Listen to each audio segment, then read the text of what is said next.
आदमपुर उपचुनाव से जुड़ी है बड़ी खबर, जहां पर आदमपुर विधानसभा सीट से भव्य बिश्नोई की जीत हुई है। कुलदीप बिश्नोई जिन्होंने बड़े बड़े दावे किए थे, उनके दावे जो है वो सत्य साबित होते नजर आ रहे हैं। कांग्रेस का गढ़ मानी जा रही थी ये सीट, लेकिन ये गढ़ कुलदीप बिश्नोई का है। और जैसे ही कुलदीप बिश्नोई ने बीजेपी ज्वाइन की है, उसके बाद से उनके बेटे भव्य बिश्नोई ने ये जो जीत है वो बरकरार रखी है। तो आदमपुर उपचुनाव, जहां से आपको बता दें कि प्रत्याशी कोडाराम को कांग्रेस प्रत्याशी जो है उनको उनकी हार हुई है और बाकी के जो प्रत्याशी हैं उनको कुछ खास वोट नहीं मिल पाए हैं। आदमपुर से सत्येंद्र सिंह को 3059 वोट मिले हैं। ये बड़ी और अहम जानकारी बता रहे हैं आपको। अन्य को 5018 वोट दिए गए हैं, लेकिन जीत यहां पर बीजेपी प्रत्याशी भव्य बिश्नोई और कुलदीप बिश्नोई के बेटे की यहां पर जीत हुई है।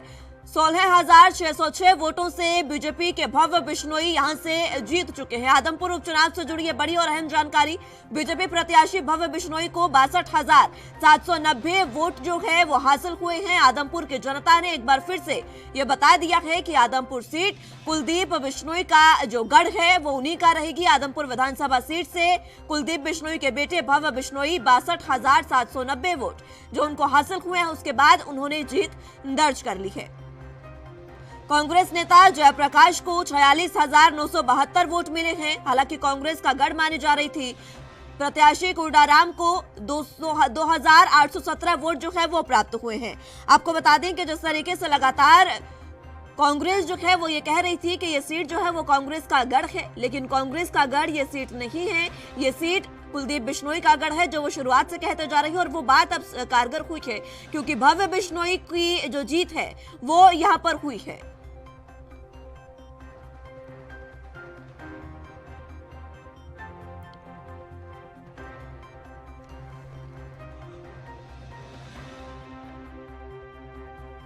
तो आपको बता दें कि आदमपुर उपचुनाव के नतीजे जो हैं वो घोषित हो गए हैं, जहां पर बीजेपी प्रत्याशी भव्य बिश्नोई की बड़ी जीत यहां पर हुई है। 62,790 वोट उन्होंने हासिल किए हैं। जनता ने एक बार फिर से उनको बड़ा मैंडेट दिया है।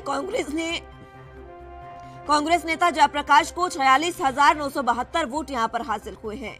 कोडाराम जो प्रत्याशी थे उनको 2,817 वोट जो है वो हासिल हुए हैं। इसी के साथ अन्य प्रत्याशी जो हैं सत्येंद्र, उनको 3,059 वोट मिले।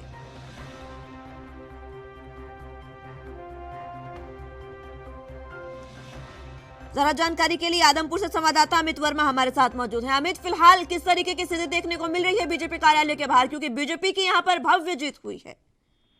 जी बिल्कुल, बीजेपी के आदमपुर से प्रत्याशी से भव्य बिश्नोई एक जीत चुके हैं। और यहाँ पर जो कार्यकर्ताओं ने तो 1 घंटा पहले यहाँ पर जश्न मनाना शुरू कर दिया था, और अभी तक आधिकारिक रूप से पुष्टि नहीं हो पाई है कितने वोट जीते हैं।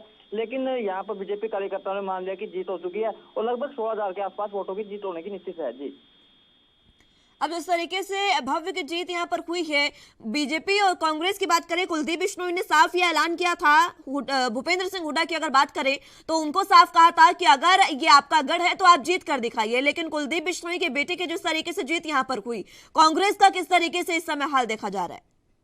जी बिल्कुल, यहाँ पर अभी कुछ देर के अंदर यहाँ पर जो कांग्रेस के प्रत्याशी जयप्रकाश है वो वहाँ महावीर स्टेडियम में निकलने के बाद कुछ पत्रकारों से बातचीत भी की है। उनका कहना है कि आज से ही शाम से ही 2024 की तैयारी हो चुकी है। 2024 के अंदर कांग्रेस की सरकार बनेगी और कुछ देर के अंदर यहाँ पर कांग्रेस भवन के अंदर अभी कुछ देर के अंदर प्रेस वार्ता है और पूर्ण रूप से जानकारी देंगी आगे की स्थिति क्या रहेगी और आगे किस तरह की रणनीति रहेगी। जी अमित, ये काफी अहम बात है कि आदमपुर में पहली बार कमल खिला है। इतने लंबे समय से जब कुलदीप बिश्नोई कांग्रेस में थे तो वो जीतते आ रहे थे, जैसे ही बीजेपी उन्होंने ज्वाइन की तो अब पहली बार बीजेपी ने आदमपुर में कमल खिलाने का काम किया है। किस तरीके का उत्साह बीजेपी में देखा जा रहा है? जी बिल्कुल, आदमपुर में पहली बार कमल खिला। कमल खिलने के बाद कार्यकर्ताओं में पूरा जोश है और कार्यकर्ताओं ने साफ तौर पर कह दिया कि कुलदीप ने बिल्कुल पूरे आदमपुर की जीत है और यहाँ पर बदनलाल का परिवार का दबा है और आगे भी आने वाले समय में इसी तरह कुलदीप का परिवार जीतता रहेगा और बदनलाल का परिवार का जीतता रहेगा। और कार्यकर्ताओं ने यहाँ पर आदमपुर की बात करें, आदमपुर शहर के भी अंदर यहाँ पर कार्यकर्ताओं ने एक दूसरे का गुलाल लगाकर अपनी जीत का जश्न मनाना शुरू कर दिया है। और अभी तक भव्य बिश्नोई अभी तक महावीर स्टेडियम के अंदर ही है और अभी तक बाहर नहीं आए। बाहर आने के बाद कार्यकर्ताओं ने और खुशी से जश्न मनाएंगे। जी ठीक है अमित, बहुत शुक्रिया आपका हमारे साथ जुड़ने के लिए और तमाम अहम जानकारी हम तक पहुंचाने के लिए।